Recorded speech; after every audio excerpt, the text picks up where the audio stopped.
Now let's return to our top story. Two members of the National Guard are in critical condition after they were shot near the White House while on patrol.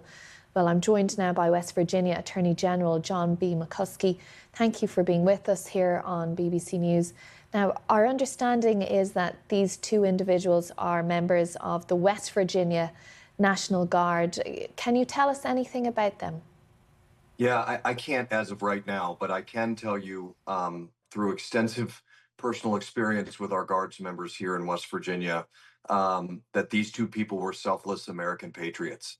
And these two folks had volunteered their time to work in Washington, D.C. over the Thanksgiving holiday to ensure that our nation's capital was safe and that it was a place where every American felt comfortable to come and do the business of our country.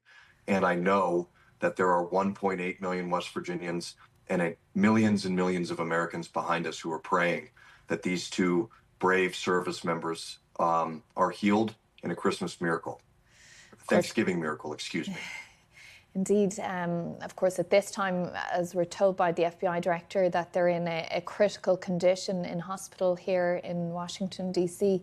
How many West Virginia National Guard members have been deployed to the capital? It's one of 6 states that had sent National Guards people here at the president's request. Yeah, it varies, but the number is in the hundreds. And if you look at the crime statistics in Washington, D.C., since the members of the West Virginia National Guard have gone into that city, you can tell that their mission was being accomplished. You can see dramatic reductions in violent crime, dramatic reductions in retail crime. And I'm in D.C. for work a lot, and you can just tell a difference in the confidence that average Americans and people have walking around that city knowing that it's safer today than it was 6 months ago. And as you say, you know a lot of these folks yourself personally. What has their experience been like for the kind of jobs that they've been doing here in DC? I mean, some have been on patrol, some have been in a stationary position, others have been helping, as the president says, beautify the city. Yeah, I think to ask an American service member what they think of their orders is sort of an exercise in futility. Every single one of them signed up to serve the American people and to do the duties that are assigned to them by their superior officers.